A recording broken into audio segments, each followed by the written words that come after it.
Hello, welcome to the first installment of The Author Speaks.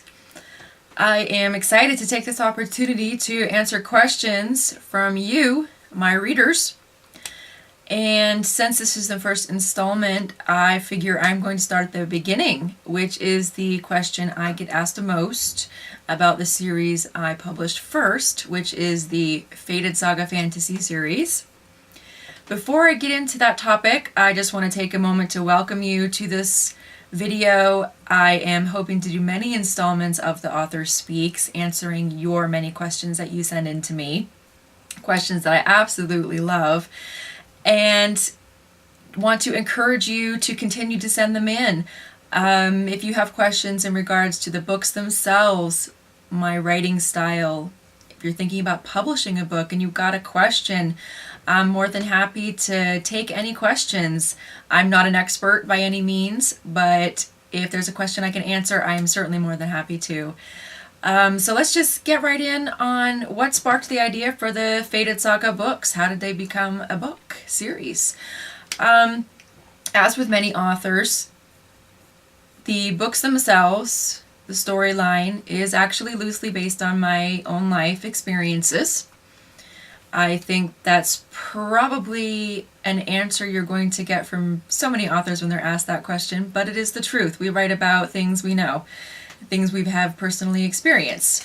So in this particular case, to explain a little bit more about the Fated Saga, I'm actually going to tell you a little bit about myself. I think that's the best way to actually show some of the themes that I'm sure you'll recognize as I tell you a little bit about my own personal journey. So, to start at the very beginning, I was born in July of 1973 in Malden, Massachusetts. Yes, I just aged myself on camera. And my family lived in Chelsea, Massachusetts, a suburb just outside of Boston. In October of 1973, was the Great Chelsea Fire, which burned down almost the entire city of Chelsea, including my family and my extended family's homes and businesses. So, after that are what I call my nomadic years. Because so many of my family lost everything, my immediate family didn't have a lot of other family and friends to necessarily turn to for help. So we spent a lot of time traveling from place to place, family to family, friends to friends, job to job. We never stayed anywhere more than really a few months at a time, at least from my best of my recollections, up until I was about 7 years old. And then we settled down in one place for about 4 or 5 years, moved again for a couple years and moved again up until I graduated high school. We just like to move around a lot. So just in this little bit that I've told you about myself, I think you can see two of the themes that are already quite prevalent in the Fated Saga books. Fire. It was a huge event in my life. It forever changed the future path of my life and my family's lives. And therefore, obviously, that's going to make its way into the books. In this case, Megan, Juliska, firemancers, prophets who see with fire. We have the Catawitches, which travel by fire. There's just a lot of fire themes in these books. I'm sure you've already recognized the second theme as well. The Savoda Gypsies in the Fated Saga books are based on my nomadic lifestyle that I used to live and how we never stayed in one place for very long. And for me, the gypsy lifestyle was the perfect setting to tell the story that I wanted to tell. Now, the other side of these books, this series, is a little darker. And this side of the story really delves into how lies and secrets and betrayals from the people that are closest to you, the people that are supposed to protect you, how when these people keep things from you and lie to you, once you discover these truths, how this affects your life, how this affects your future. And this again is also based on things experienced in my own life. This part of the story actually stems from my experience growing up in what is today considered a religious cult. And for anyone who has any experience in this subject matter or has done research or read about this subject matter, I don't know of one religious cult where nice things are said about it. They're known for their dark underbelly. There's a lot of ugly things that happen. At the same time, I will say that when you're growing up in it and you're experiencing it firsthand, you don't necessarily see the bad sides of it. You have very close-knit community that you live in, and the things that happen, good or bad, you just think that is how life is because you live a very sheltered life, a very strict life, and so you don't realize at the time that some of the things that are actually very horrible are bad. And it's not until you get a little older and start having any sort of idea that when you venture into the outside world a little bit, when you get out of your sheltered world, that you start to realize, oh, that's not really supposed to happen. So a lot of the things that I experienced and witnessed were very bad things, and many of those things I did know were bad at the time. You can't mask everything. There's just some things that's not supposed to happen. And so a lot of these experiences have and will make their way into the stories at some point if they have not already. One of the next things I always get asked is, are there any specific events or specific characters that are based on specific people from your life? And there's actually only 2 instances in the books, and those actually are in regards to myself. Most of the things that happen are actually based on a conglomerate of experiences or a conglomerate of people, and they're all put into, one character or a few different characters. The 2 circumstances that I speak of where they are in regards to myself, the first one is actually the 2 main characters at the beginning of the series. Megan and Colin are mind-reading telepathic twins. And they are actually sort of based on 2 versions I see of myself. Colin is sort of based on me when I was younger. I was very, very shy. I had a very difficult time being in public, and I was very uncomfortable in almost every situation. And so I see Colin as sort of my younger self waiting to emerge into a braver person. And Megan is sort of my older self, not necessarily me now, but my teen years, my early 20s, when I first started understanding a broader picture of the world. And yet, I could put on a brave face, but at the same time, I felt this huge responsibility. I felt huge vulnerabilities. And even though I might have put on a brave face, I never really truly felt confident in any situation. I was still struggling to emerge.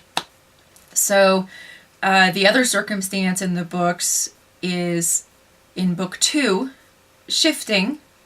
And I won't go into any specific detail. I certainly don't want to ruin any storyline for anyone watching this who has not quite made it that far yet. But anyone who has read through book 2 and into the rest of the books that are published so far, you will easily recall the nightmare, the reoccurring nightmare which Megan has after she finds out she is a firemancer.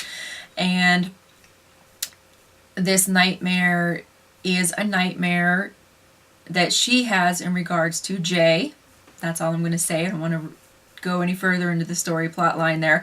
But that particular nightmare that she has is actually a replica of a nightmare that I used to have as a teenager. Not a pleasant dream that you want to wake up to one time, never mind repeatedly. But there were many circumstances when I was a teenager that it was during a time when I was discovering all of these ugly things that were happening in the underbelly of this religion that I belonged to. And it was an immense pressure to realize all of these terrible things that were happening to people that I cared about deeply. And there was one person in particular that I know sparked this particular nightmare that I had. He was a dear friend going through a very traumatic thing, something that I thought I should be able to help with. I should be able to do something about this situation. But it's one of those things where you try to help and then you make it worse. And then you don't know what to do, so you back away and you feel absolutely helpless.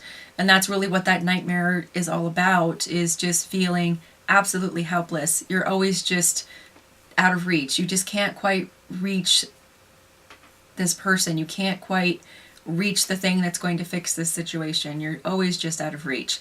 And so that particular nightmare is based, it's embellished slightly for the fantasy side of the story, obviously, but the gist of that dream matches exactly the dream that I used to have. I can still see it scene for scene in my head.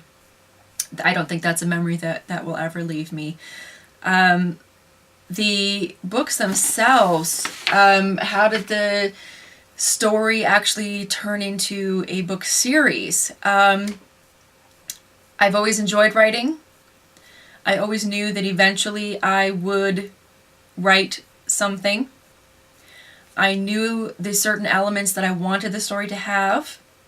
At the same time, I always absolutely knew that when I did sit down and actually finally start writing something, that it would also definitely be within the realm of fantasy, because fantasy is something that I have also always just absolutely been in love with since I was young. First started learning how to read, and when I first started watching movies, fantasy, I wanted to watch anything remotely involved in the genre. Absolutely loved it. And so fantasy just was the natural setting for the story as well. Plus, it adds a fun element to the story when you can add in the magic, the mishaps, the mayhem that occur with magic. And I absolutely love that side of the story. When it all comes down to it, though, magic and fantasy is on the side burner. It's there. It's a fun part of the story. It adds to the story, but the story really comes down to the characters. I spent just over a year before actually writing a word of the first book, writing notes, piles and piles of notes, back histories, family trees, what I wanted from the story, where it would begin, where it would end, the journey I wanted each of my characters to take. So yes, it's got all the elements of the fantasy and the magic, but when it all is said and done, it's about the characters and their journey and where they are going to end up when it's all said and done. I would estimate right now that I'm probably around the halfway point, maybe a little more than the halfway point of telling this story, so there's still plenty to come. I cannot estimate how many books there are going to be in this series. I have tried to estimate in the past, and my original estimation of 7 books is wrong. I know that I still have a lot more of this story left to tell, so I would say we're looking at least 9 to 10 books in this series. Hopefully that makes some of you happy. Maybe not everyone who wants to know how it ends. And I certainly hope to get the next one out here sometime late winter, early spring at the latest, we're hoping, without any delays. So that's it for the first installment. That's kind of how the Fated Saga came to be. If this has sparked more questions for you, feel free to send them in. If you have other questions, again, feel free to send those in as well. I am more than happy to answer whatever I can answer for you guys. And I just want to say thank you for tuning in. Thank you for reading my books, for being fans, for sharing my books with all of your friends and family, for leaving reviews. It's awesome when you guys leave reviews. Those help me so much, and I appreciate it to no end. Thank you. And I hope you look forward to the next installment. I am looking forward to doing a lot more of these for you guys. So tune in for the next one. And thank you again for being fans of me, for the Fated Saga books, the Demon Isle books. Thank you.